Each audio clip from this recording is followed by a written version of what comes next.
वेदानां सामवेदोऽस्मि देवानामस्मि वासवः इंद्रियाणां मनश्चास्मि भूतानामस्मि चेतना।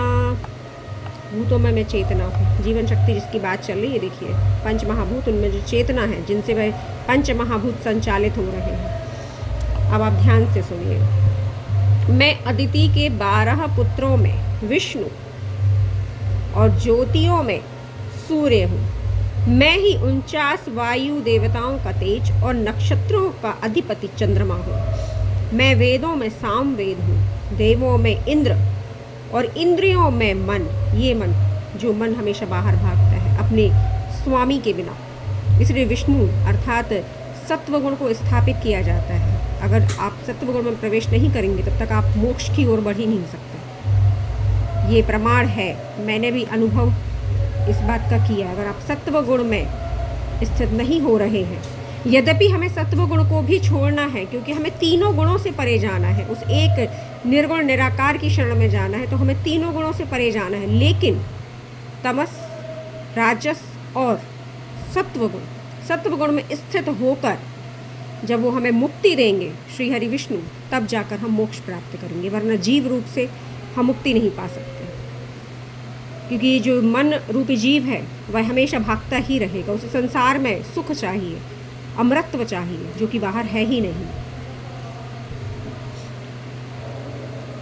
और प्राणियों की जीवन शक्ति हूँ, अर्थात चेतना की बात चल रही है पंच महाभूतों में। वेदानाम सामवेदोऽस्मि देवानामस्मि वासवः इंद्रियाणां मनश्चास्मि भूतानामस्मि चेतना।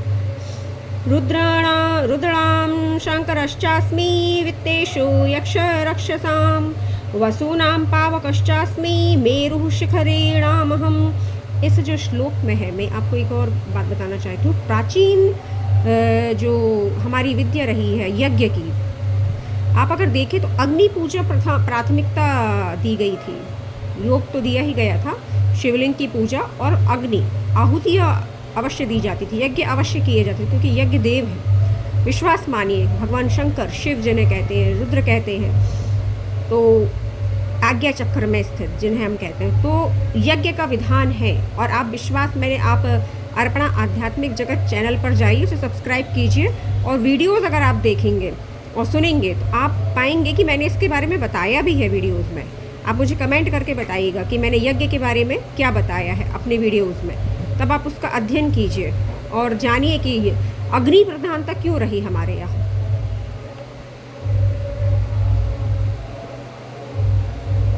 मैं 11 रुद्रों में शंकर हूँ। जिन्हें भी ये भ्रम होता है कि विष्णु अलग है, शंकर अलग है, वे ये जान लें, वही एक परमात्मा ये बता रहे हैं कि मैं क्या क्या हूँ।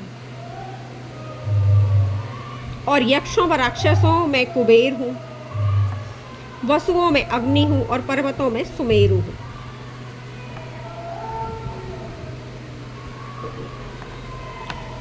एकादश रुद्रों में शंकर, यक्ष व राक्षसों में कुबेर और वसुओं में अग्नि हूँ और पर्वतों में सुमेरु हूँ। सुमेरु के हमारे यहाँ पूजा भी होती है, आप जानते हैं। भगवान शिव शंकर, रुद्रदेव जो हमारे 11 रुद्र कहे जाते हैं, जिनमें से हमारे हनुमान जी वे भी 11वें रुद्र हैं, तो इसलिए उन्हें प्रधानता दी जाती है। और उन्होंने एक परमात्मा जो श्री राम के रूप में आते हैं, उनकी बड़ी सेवा की, भक्ति की। यद्यपि दोनों समान हैं, किंतु परम ज्योति और परम ऊर्जा, इसका भेद आपको पता चल जाएगा। यद्यपि दोनों में कोई अंतर नहीं, एक ही है सभी, किंतु आप समझ जाएंगे जब आपको यथार्थ का ज्ञान होगा। सब एक ही है। पुरोधसां च मुख्यं आं विद्धि पार्थ बृहस्पतिं सेनानीनामहं स्कंदः सरसामस्मि सागरः। हे अर्जुन, पुरोहितों में देव गुरु बृहस्पति मुझको जान, मैं सेनापतियों में स्कंद और जलाशयों में समुद्र हूँ।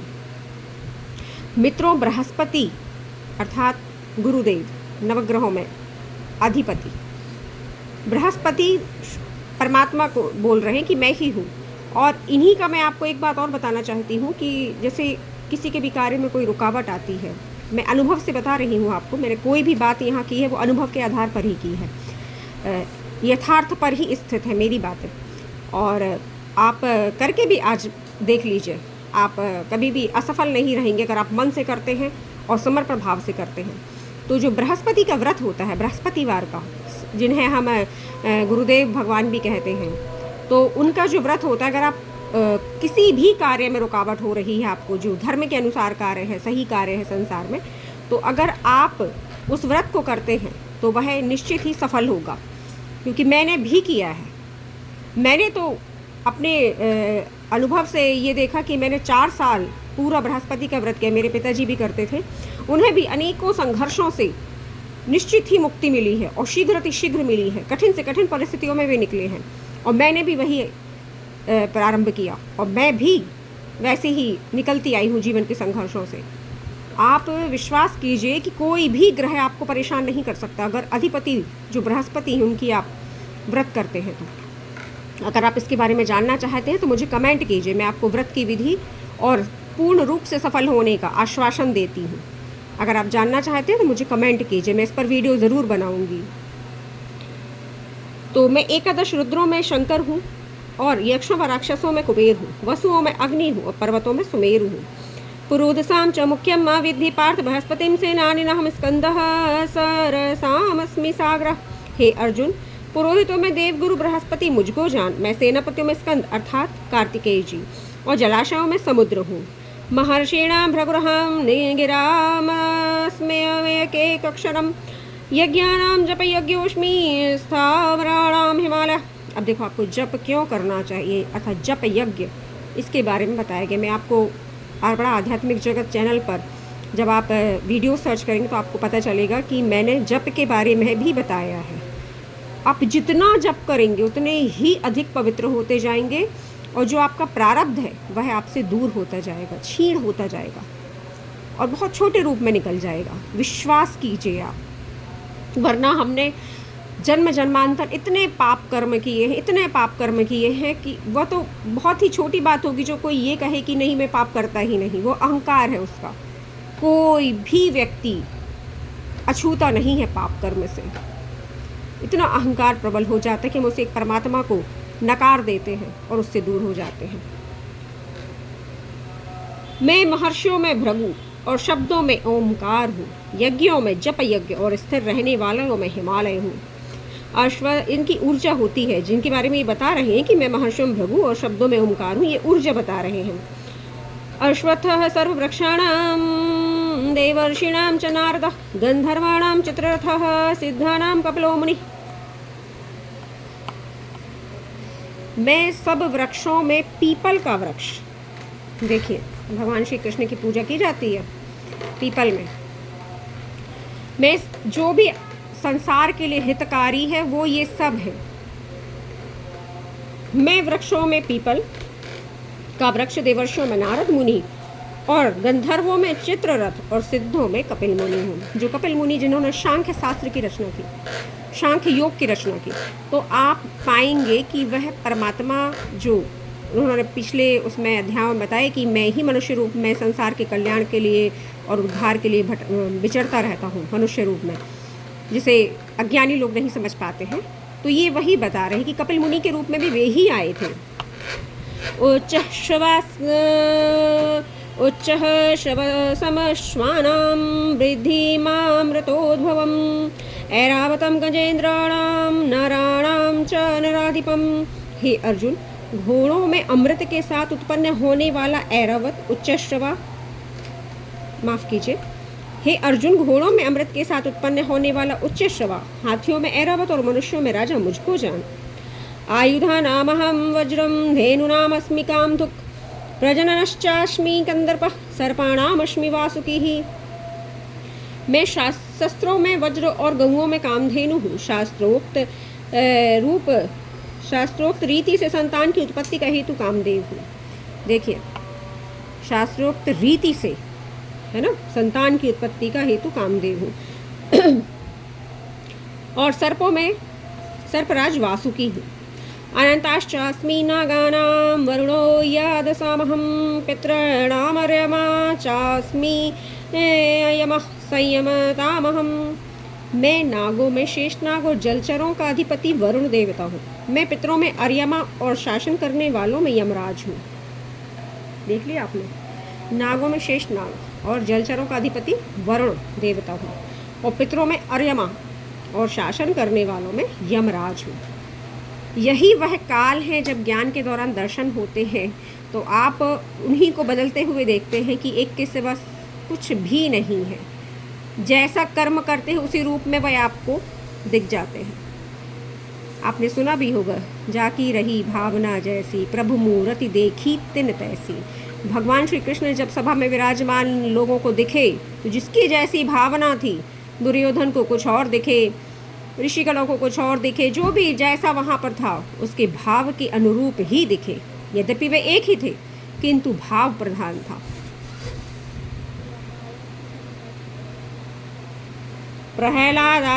प्रह्लादश्चास्मि दैत्यानां कालः कालयातमहं मृगाणां च मृगेन्द्रो अहं वैनतेयश्च पक्षिणां। मैं दैत्यों में प्रहलाद, राक्षसों में जब तमस अधिक बढ़ जाता है तब वे ही आते हैं, अपनी ज्योति से प्रकट होते हैं, भक्तों के रूप में प्रकट करते हैं। कि ऐसा नहीं है कि तमस गुण जो राक्षसी प्रवृत्ति होती है वहाँ भक्त पैदा नहीं हो सकते, प्रभु के अवश्य हो सकते हैं। सत्व गुण भी मिश्रित हो सकता है उसमें, इसके रूप में प्रहलाद है। गणना करने वालों का समय हूँ और पशुओं में सिंह और पक्षियों में गरुड़ हूँ।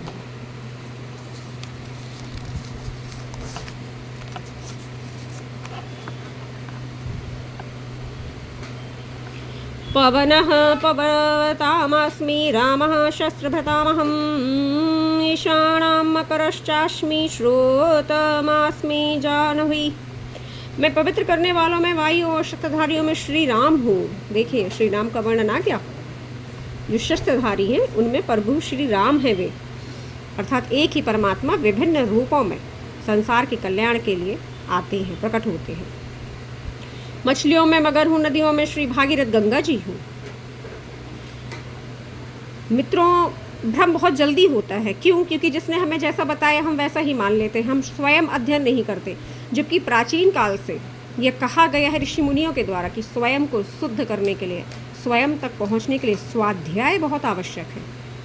जब तक आप स्वाध्याय नहीं बनेंगे तब तक आप ब्राह्मण नहीं बनेंगे। लोगों ने ब्राह्मण को अन्यथा कुछ भी अर्थ में ले रखा है, लेकिन वही एक परमात्मा की संतान उन्नति करती हुई, ऊपर की ओर बढ़ती हुई ब्रह्म अणु अर्थात ब्राह्मण के रूप में प्रकट होती है। बुद्धि और मन की जितनी उन्नति कर सकते हैं आप कीजिए, उसी अवस्था में आप स्थित हो जाएंगे।